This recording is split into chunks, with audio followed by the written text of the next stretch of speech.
Captain opened his eyes for the first time in 800 years. The pod hissed as cold air escaped into the ship's corridor. His muscles ached as he pulled himself out of the sleeping chamber. Everything felt stiff and wrong, but he was alive. That was more than many from his time could say. The ship's lights flickered on as he walked through the empty halls. The silent echo had kept watch over him and his crew while they slept through centuries. Now the automated systems had woken them up. That meant only one thing. They had arrived. "Captain," a voice called from behind, turned to see Na pulling herself from her own pod. She looked tired but alert. "Status report." "Running it now," said, moving to the nearest console. His fingers remembered the commands even after all this time. "We're at the edge of the old border, right where we planned to be." Na joined him at the screen. Together they watched as data flowed across the display. Star charts, energy readings, radio transmissions from nearby systems. What they saw made both of them go silent. The border zones were not empty. Ships moved through space where human vessels once patrolled. Stations orbited worlds that humanity had mapped and named. But none of these ships looked human. None of these stations broadcast human signals. "Someone else lives here now," Na said quietly. Nodded. They had known this might happen. 800 years was a long time. When humanity pulled back behind their sealed borders, they left empty space for others to fill. The question was whether those others remembered who had been here first. Over the next few hours, more crew members woke up. Sung stumbled out of cursing about the cold, emerged looking pale but determined. One by one, the reconnaissance team came back to life. 12 humans, alone in a galaxy that had moved on without them. They gathered in the ship's small conference room, stood at the head of the table while Nub brought up the transmission intercepts on the wall screen.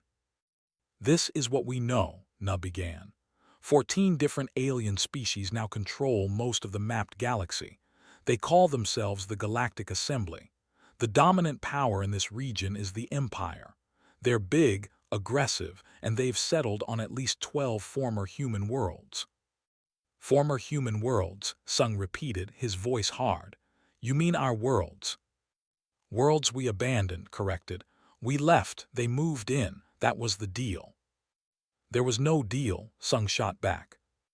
"Enough," said firmly. "We're not here to start a war. We're here to gather information.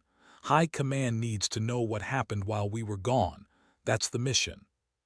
He looked around the table at faces he had known for what felt like days but was really centuries. "Nah, what else did you find in those transmissions?" Na pulled up more data. "This is the interesting part. The Galactic Assembly has records going back about 600 years. Before that, their history gets fuzzy. But there are references to something they call the First Walkers." "First Walkers" leaned forward. "Stories," Na explained. "Legends about a species that came before. A people who mapped the stars and fought great battles and then disappeared. Some of the aliens think it's just mythology. Others believe the First Walkers were real." Felt something cold settle in his stomach. "They're talking about us." "Yes," Na confirmed. "But they don't know that. To them, humans are ghosts. Stories parents tell children. Most of the younger species don't even believe we existed." Silence filled the room. The idea was almost too strange to accept. Humanity had once stood at the center of galactic affairs. They had built the first star lanes. They had welcomed new species into space. They had fought threats that would have consumed everyone. And now they were myths, tales told in the dark. "There's more," Na said. "I found references to something called the Void Swarms in the old records. The Assembly historians mention them as the great enemy that the First Walkers supposedly defeated."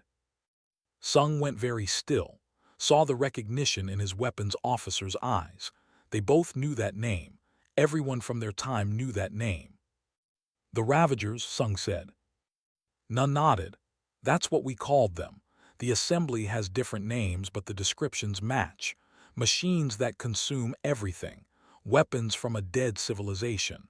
We fought them 800 years ago and barely won. That's why we pulled back, said, understanding dawning on her face. We needed time to prepare in case they came back. And they will come back, said. That's what the projections showed.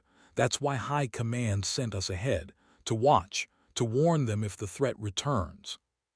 He looked at the screen showing alien ships moving through space that had once been humanity's to guard. We need to stay hidden, monitor everything. If the Ravagers do return, we'll need time to get word back home. The fleets will need to mobilize. And if the assembly finds us first, Sung asked. Then we run, said simply. We're not ready for first contact, not yet, not until we know more. They worked through the night, if night had any meaning in space. The silent echo moved like a shadow through the star systems. Its stealth technology kept them invisible to assembly sensors. They watched and learned. Stood on the bridge days later, looking at the data they had collected. Alien civilizations had grown strong in humanity's absence. They had built fleets and forged alliances. They had spread across the stars. But they had also forgotten the old dangers. They had forgotten why the first walkers fought so hard and disappeared so completely. Captain, Na called from her station. I'm picking up something, a transmission from deep in space. It's coded military traffic, but I can break it. Waited while she worked. When Na looked up, her face was pale. They found something, she said. An ancient installation on one of the outer worlds. They're calling it a weapons facility. They're trying to activate it. Felt his blood run cold. He knew what ancient weapons in this region meant. He knew what they were about to unleash. Get me everything, he ordered. Every transmission, every scan, every piece of data you can grab. Because if he was right, if his worst fears were true, then the galaxy was about to remember why humans had left. And why they would have to return. The silent echo drifted in the shadow of a dead moon, while its crew watched civilization begin to crumble. 3 weeks had passed since they activated the ancient facility. 3 weeks since they woke up something that should have stayed buried forever. Stood at the bridge viewport, hands clasped behind his back. In the distance, a battle group moved toward the Epsilon sector. They looked confident. They had no idea what was coming for them. Captain, you need to see this. Sung's voice was tight with tension. He had been monitoring military channels around the clock, surviving on stimulants and stubborn will. Moved to the tactical station. The screen showed sensor readings from the Epsilon sector, 3 heavy cruisers, 2 destroyer squadrons, a force that could conquer most systems. They lasted 17 minutes. The recording showed sleek, terrible shapes emerging from nowhere, machines that moved like living things. They tore through the formation with methodical precision. When it was over, wreckage drifted where proud warships had been. The Ravagers, Sung said unnecessarily, just like the old records described them. Appeared at shoulder, her medical scanner in hand. She had been studying biological samples from their sleep, trying to keep busy. Now she stared at the screen with the same horror they all felt. We fought these before, she said. Our grandparents' generation. They wrote about them. Weapons from a civilization that destroyed itself. Machines programmed to eliminate all competing life. They don't know what they're dealing with, Na said from her station. Their transmissions show confusion. They think it's some kind of malfunction. They're sending more ships. Watched as more vessels moved to intercept. Brave, foolish, doomed. They're about to learn a hard lesson. Over the next days, the situation grew worse. The Ravagers spread like a disease. One system fell, then another. The Empire sent its fleets to fight, but their weapons barely scratched the enemy. Energy shields that stopped conventional missiles and lasers meant nothing to Ravager cutting beams. The Galactic Assembly called emergency sessions, and his crew intercepted the transmissions. Alien voices argued and blamed and panicked. They insisted they could handle it. The other species demanded answers. Nobody understood that this was not a problem. This was everyone's problem. They're fracturing, Na reported. The assembly is breaking apart. The Union just its support. 3 other species are recalling their ambassadors. They're all scrambling to defend their own borders. Sung slammed his fist on his console. They're idiots. You can't fight the Ravagers separately. You need coordination, combined forces. We learned that the hard way. They don't have our experience, said quietly. They don't have our weapons. They don't have our knowledge. To them, this is something new and terrible. They're not ready. Made his decision. Na, send an encoded burst transmission back to human space. Priority Alpha. Tell High Command the Ravagers have returned. Tell them the galaxy isn't prepared. Tell them we need the fleets. Na's fingers flew across her console. Message away. It'll take 4 weeks to reach the nearest relay station. Another 2 weeks for High Command to receive it. 6 weeks. Looked at the tactical display showing Ravager advance patterns. In 6 weeks, how many systems would fall? How many billions would die? Captain, Sung said carefully, we could help them. We have weapons they don't. We know Ravager tactics. We could make a difference. And reveal ourselves, turned to face his weapons officer. Sung, think about what you're saying. Humanity has been gone for 800 years. We're myths to these people. If we suddenly appear in the middle of their crisis, how do you think they'll react? Better than if we watch them die, Sung shot back. Maybe, admitted. Or maybe they panic.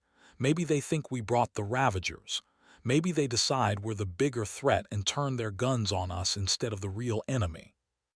The bridge went silent. Everyone knew he was right. First contact was supposed to be careful, planned, not in the middle of a war. But watching people die when you had the power to save them was its own kind of torture. Broke the silence. There's another problem. The Ravagers are heading toward the core systems. If they reach the Assembly's central worlds, the death toll will be catastrophic. We're talking about planets with billions of inhabitants. Na pulled up projections. At current speed, they'll reach the first core world in 12 days. High Command won't even have our message by then. Stared at the numbers. 12 days. The fleets from human space couldn't arrive in time even if they left immediately. But the silent echo was here. 1 ship, 12 crew members, against an enemy that consumed entire battle groups. Options, he said. We run, Na said bluntly. We stay hidden, we wait for the fleets. That's our mission parameters. We fight, Sung countered. We hit the Ravagers with everything we have. Maybe we can slow them down, buy time for an evacuation. We make contact, said. Both and Sung looked at her in surprise. She continued steadily. We approach the assembly. We warn them. We offer our knowledge if not our weapons. Let them decide what to do with the information. 3 choices, all of them terrible in different ways. Thought about the admirals back home who had sent them on this mission. He thought about the careful plans and the diplomatic protocols. He thought about the rules of engagement. Then he thought about something his old training instructor had told him years ago. Rules existed to guide you in normal situations. But when everything went wrong, when lives hung in the balance, sometimes you had to trust your gut over your orders. How many people live on that first core world? He asked. Na checked. 13 billion, mostly but significant populations of 6 other species. 13 billion. That was more than the entire human population back when Earth was alone in the universe. 13 billion lives that would end if the Ravagers reached that world. Prepare the ship for combat operations, ordered. Na, plot a course to intercept the Ravager advance force. Sung, charge all weapons. Prep the medical bay. We're going to need it. We're doing this, Na asked. We're doing this, confirmed. But we do it smart.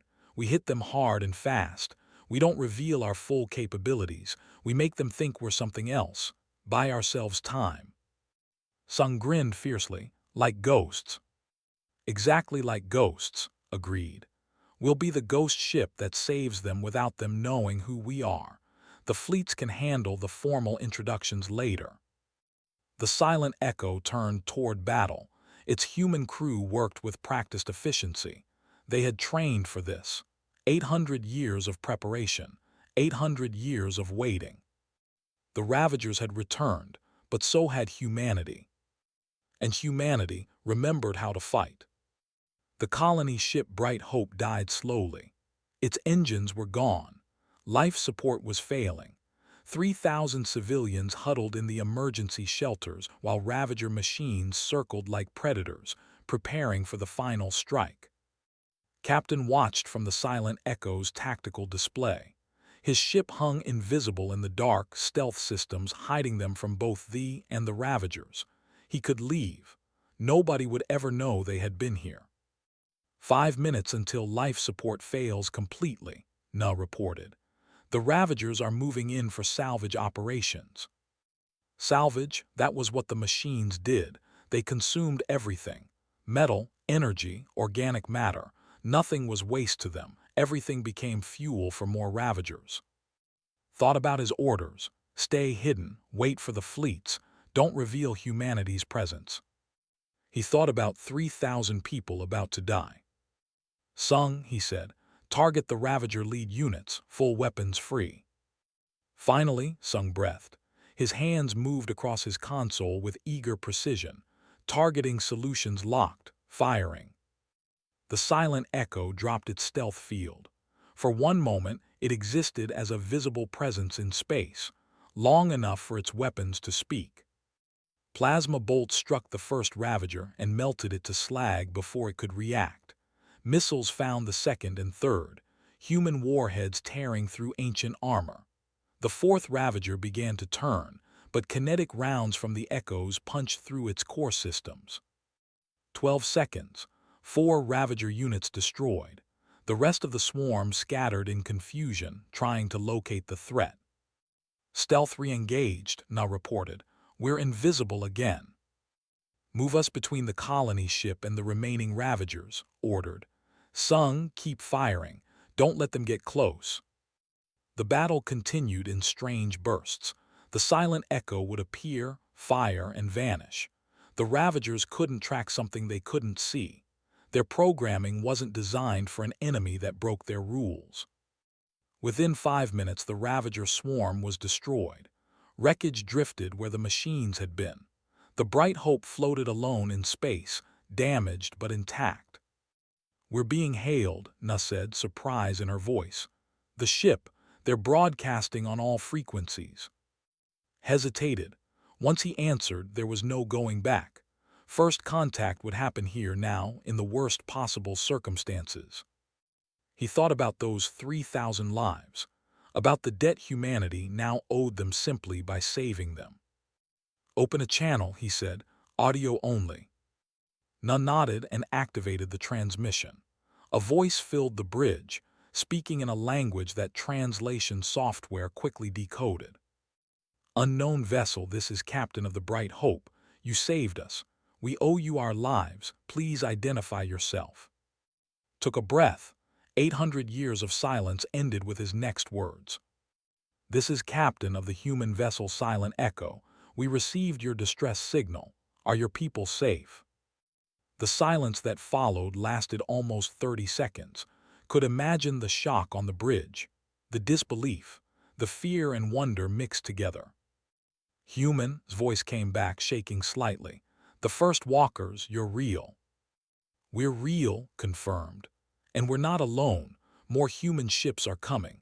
The Ravagers have returned, Captain. Your empire activated something it didn't understand. Now we all pay the price. We didn't know, said quickly. The facility, we thought it was just old technology. We didn't mean to. What's done is done, interrupted. Right now your ship needs repairs. We're transmitting coordinates for a safe zone. Head there, we'll cover your withdrawal. Will we see you again? Asked. Yes, promised. The galaxy is about to remember what humanity is. Tell your people, tell your empire, tell the assembly. The first walkers have returned. He ended the transmission and turned to his crew. Nuh, send the second encoded burst. Tell High Command we've made contact. Tell them we need the fleets now, not later. They're going to be angry we broke protocol, Nuh pointed out. Let them be angry from the safety of home, said. Out here, people are dying. We did what we had to do. 3 days later, the first human fleet arrived. Admiral Jin commanded from the bridge of the battleship Hammer of Dawn. 50 vessels emerged from jump space at the edge of the crisis zone. Human warships bearing weapons that had been refined and perfected over 8 centuries of preparation. The Galactic Assembly detected them immediately. Every sensor grid in 10 systems locked onto the fleet. Every military force went on high alert. This is Admiral Jin of the Human Defense Fleet, the Admiral's voice broadcast across all frequencies. We come in response to the Ravager threat. We do not seek conflict with any member of the Assembly. We seek only to end the enemy that threatens all life. Watched from the silent echo as chaos erupted in Assembly space. Emergency meetings convened. Fleets mobilized. Some species welcomed the humans. Others demanded they leave immediately. They were split between gratitude and suspicion. Bring us in, Jin ordered. The human fleet moved toward the core systems with steady purpose. Ships that had been designed in secret, trained in isolation, built for this exact moment. Me stood at Jin's side on the Hammer of Dawn's bridge. The tactical officer studied the assembly fleet positions with sharp eyes. They're afraid of us, she observed. They should be, Jin said, but not because we want to harm them. They should be afraid of what we can do to their enemies. Jin had brought evidence, 800 years of research, battle records from the first Ravager War, tactical analysis, weapons specifications, everything humanity had learned about fighting machines that consumed worlds. Ambassador presented it all to the Assembly in their emergency council. The alien representatives listened in growing horror as she explained what the Ravagers were, what they could become if not stopped. You knew, Ambassador accused. You knew these things existed and you said nothing. We defeated them at great cost, replied calmly. We thought they were gone. We were wrong, but we prepared anyway. We spent 8 centuries making sure that if they returned, we could fight them. Now we're here to share that preparation with you. And what do you want in return? Admiral demanded. Our worlds, our resources, submission. Jin stepped forward. His uniform bore medals from battles these aliens had never heard of. Wars fought in secrecy to protect everyone. We want nothing, he said simply. We didn't return to conquer. We returned because this fight is everyone's. The Ravagers don't care about borders or species. They'll consume and human alike. We can fight them together or die separately. Your choice. The Assembly argued for hours.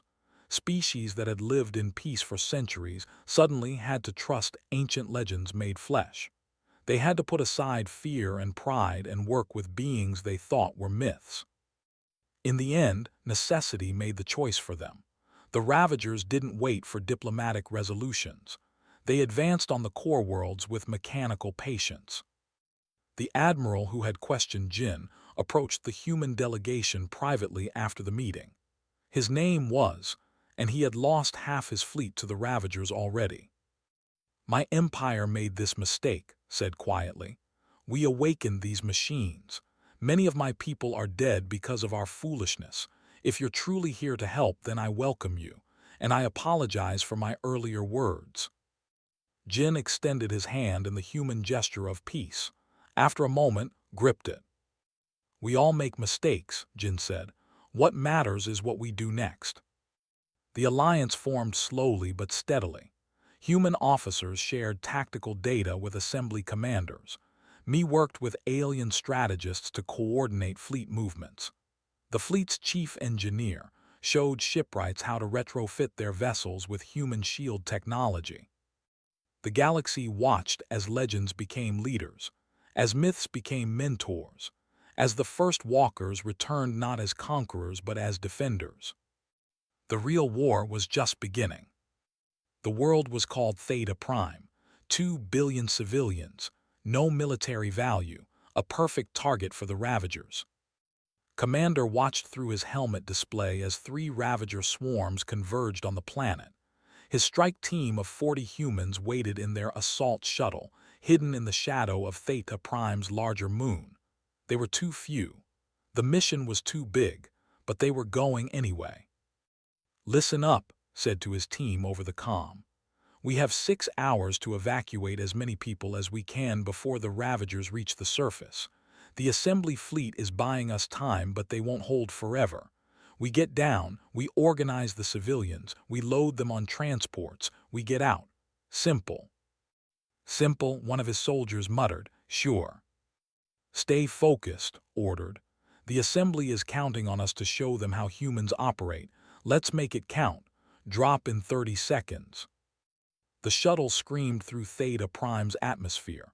Behind them, the space battle raged. Human and alien ships fought side by side, trying to slow the Ravager advance. It was working, but barely. The machines kept coming. They landed in the capital city.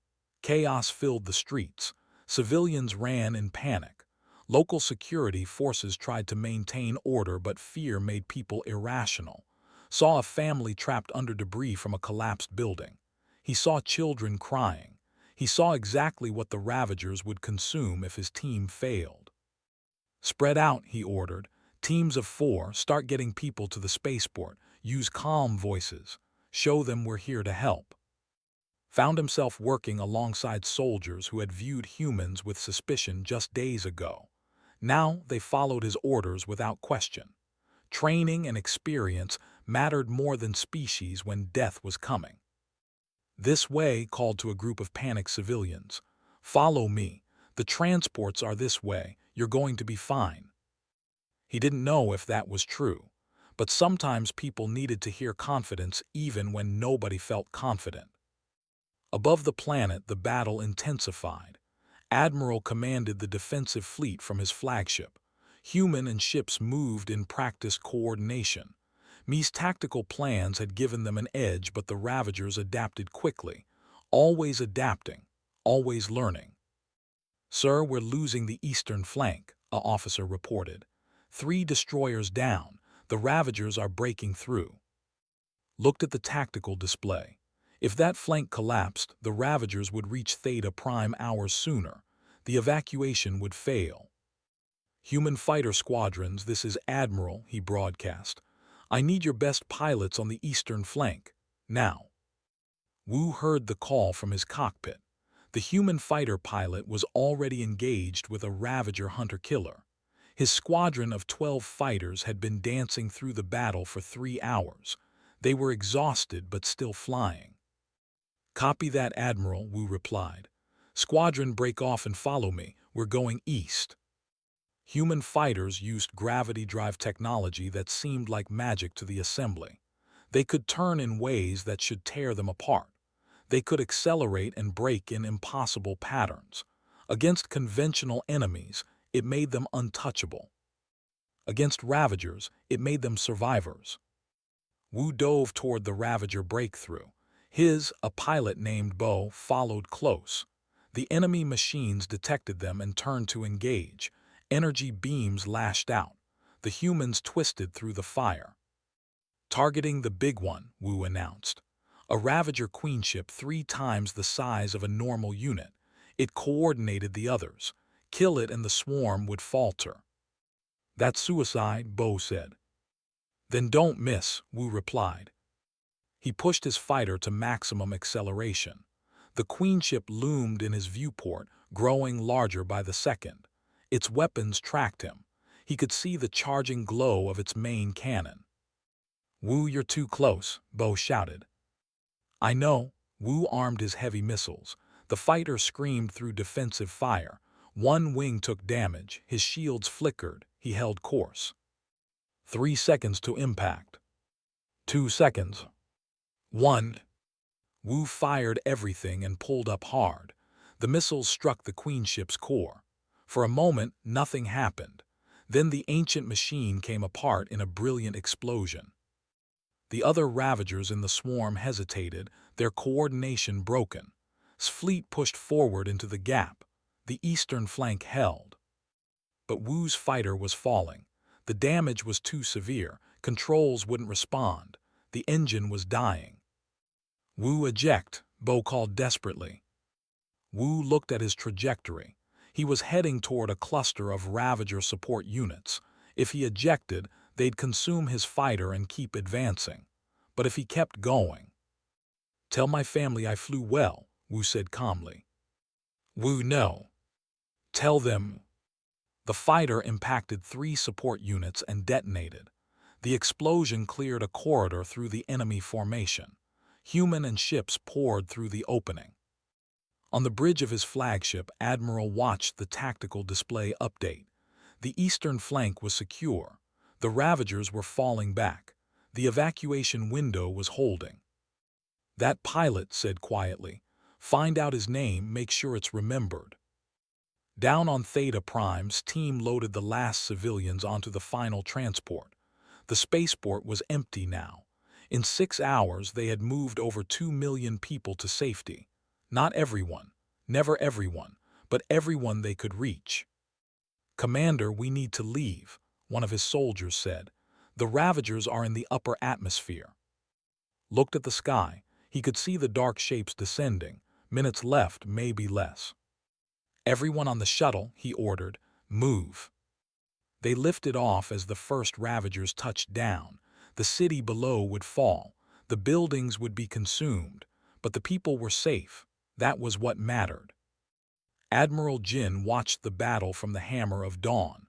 The defense of Theta Prime had cost them 12 ships and hundreds of lives. But it had proven something important. Human and alien forces could fight as one. They could win together. "Status report," Jin ordered. Mi looked up from her console.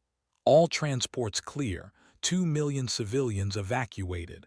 Ravager advance slowed but not stopped. They're regrouping for another push. "Let them regroup," Jin said. "We've shown the assembly what coordination can achieve. Now we take the fight to the enemy." Engineer worked through the night in the fleet's manufacturing facility. Assembly ships surrounded her station, their crews learning to install human shield generators. The technology was complex but had it, made it practical, made it possible. An engineer named Vex worked beside her. 3 days ago, he had never seen a human. Now he followed instructions without hesitation. "This power coupling," Vex said, "it shouldn't work. The energy flow is too unstable." "It works because we make it work," replied. "Here, watch." She demonstrated the calibration sequence.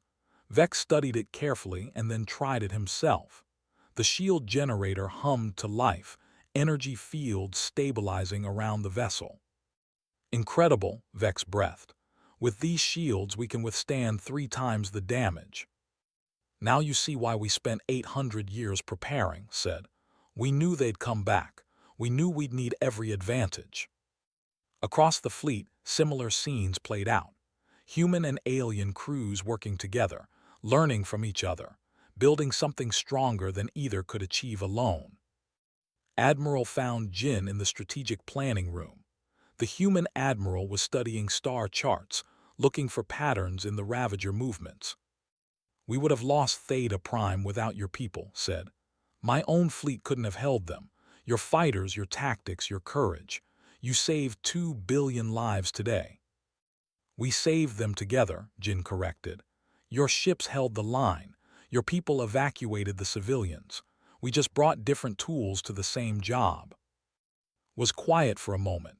Then he said, "When your people first appeared, I feared you had returned to reclaim what you left behind. I thought you were conquerors wearing the mask of saviors." "And now," Jin asked. "Now I understand. You didn't return because you wanted to. You returned because you had to. Because you're the only ones who know how to fight this enemy. Because leaving us to die would have been against everything your species believes." Jin nodded slowly. "We fight for those who can't fight for themselves. That's what humans do. It's what we've always done." Then perhaps the legends were true after all, said. The first walkers were never conquerors. They were guardians. Outside the command ship, the combined fleet prepared for the next battle. Human and alien vessels moved as one formation, one purpose, one goal. The tide was turning. The galaxy was learning to fight back. And humanity was showing them how. The void between was a place where normal space ended.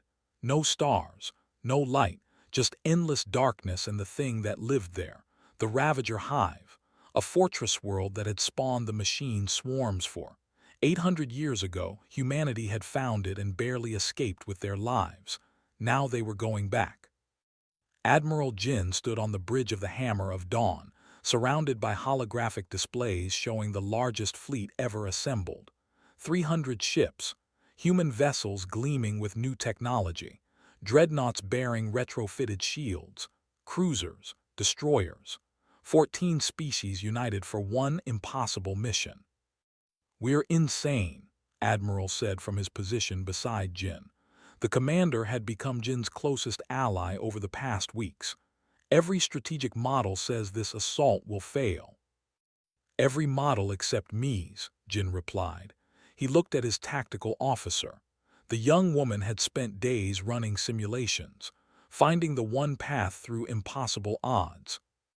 Mi stepped forward to address the assembled commanders via holographic link. Representatives from a dozen species watched her with expressions ranging from hope to terror. "The hive is heavily defended," Mi began. "Automated defense grids, hundreds of Ravager units, energy shields strong enough to withstand a supernova. Conventional assault would be suicide." "Then why are we here?" an admiral demanded. "Because we're not using conventional assault," Mi continued. "The hive has one weakness, its core, the central processing node that controls all Ravager activity. Destroy that, and every Ravager unit across the galaxy shuts down simultaneously." "And how do we reach this core?" asked. Mi pulled up a schematic. 4 teams, 4 entry points. The fleet creates a distraction at the outer defense perimeter. While every Ravager unit focuses on the attack, our teams slip through, enter the hive, and reach the core. We overload it from inside. Silence filled the communication channels. Then a human voice spoke up. Captain, commanding from the silent echo. "I volunteer to lead one of the teams," said. "As do I," added immediately. One by one, commanders volunteered.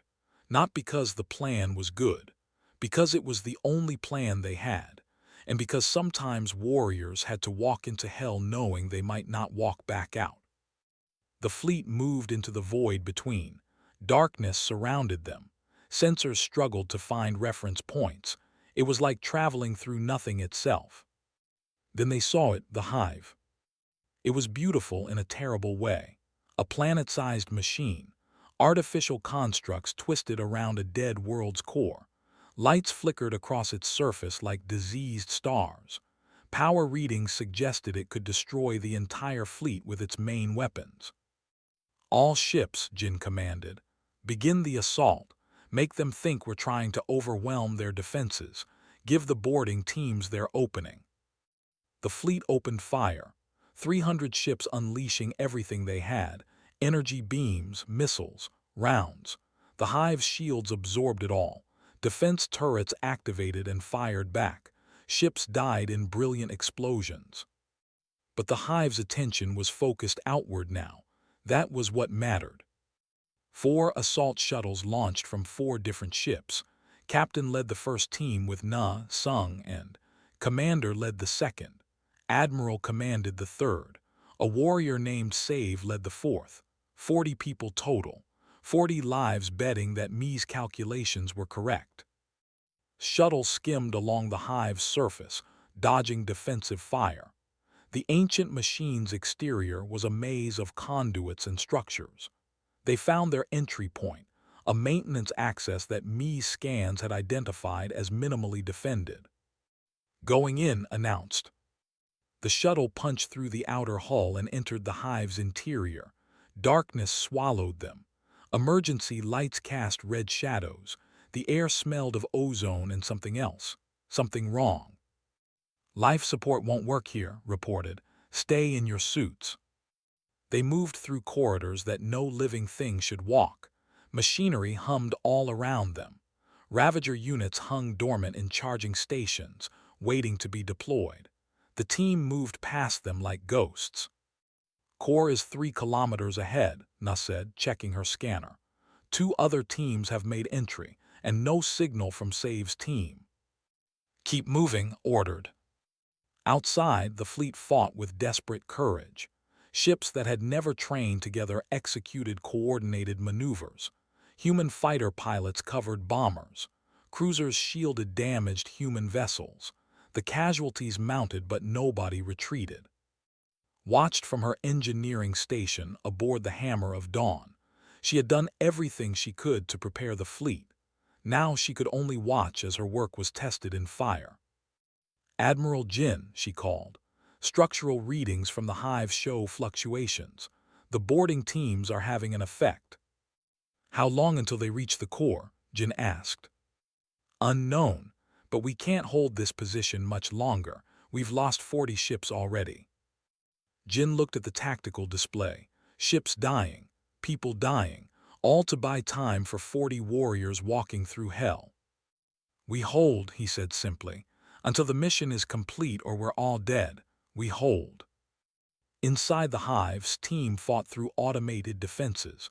Ravager units activated as they passed, recognizing intruders.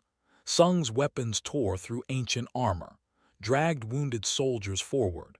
Na guided them through the maze. They reached a massive chamber. The core hung in the center, a sphere of energy and processing systems. Beautiful, terrible, the heart of the enemy. Other teams asked. Steam is in position, Na reported. Steam is down, injured. His second is taking command. Save's team never made it. 10 people lost already, but 3 teams had reached the core. That was enough. Set the charges, ordered. We're going to make sure this thing never wakes up again. They worked quickly.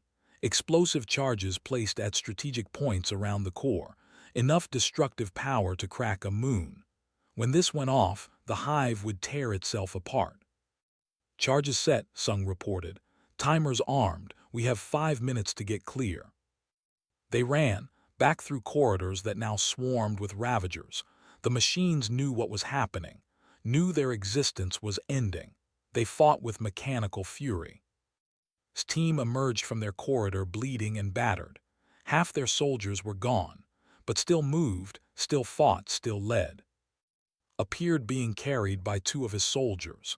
The admiral had taken a hit to his leg, but he was alive. He looked at and grinned through his pain. Not bad for legends, gasped. Not bad for myths, agreed. They reached the shuttles with seconds to spare. Engines roared. The small craft clawed their way out of the hive's interior and into open space. Clear transmitted. All teams clear, detonate. The charges went off simultaneously. Deep inside the hive, the core came apart. Energy unleashed in a cascade that consumed everything. The fortress world shuddered. Cracks spread across its surface. Light erupted from within. Then the hive exploded. The blast wave caught 3 ships that couldn't escape in time, but the rest of the fleet pulled back and watched as the Ravager stronghold died. Across the galaxy, Ravager units stopped moving. Their connection to the hive severed. Without coordination, without purpose, they drifted in space like the dead things they truly were. The war was over. The fleet returned to assembly space as heroes. Every species celebrated. Human and alien crews embraced. Strangers had become brothers and sisters through shared sacrifice. Admiral Jin received official thanks from the Galactic Assembly. They offered humanity full membership, equal representation, a place at the table of galactic civilization. Jin accepted on behalf of all humans. We didn't come back to rule, he said in his address to the Assembly. We came back because it was right, because when darkness threatens, we stand against it. That's what humanity is. That's what we'll always be. Monuments were raised on a dozen worlds, names carved in stone, human and alien together. Wu's name stood beside pilots who had died defending Theta Prime. Save's team was honored by thee as heroes of their people. The fallen were remembered by all species as shared martyrs. Captain stood on the bridge of the Silent Echo one last time before it was retired to a museum. Nuh stood beside him. Sung checked weapons that would never fire again, organized medical supplies they would never use. "We did it," Nuh said. "We saved them." "We saved each other," corrected. "That's the real story. Not that humanity returned as legends, but that we returned and found we weren't alone, that every species in this galaxy is capable of courage, capable of sacrifice, capable of standing together against the dark." He looked out at the stars, at the ships of a dozen species traveling peacefully through space humanity had once guarded alone. "They spoke of us like legends," said quietly.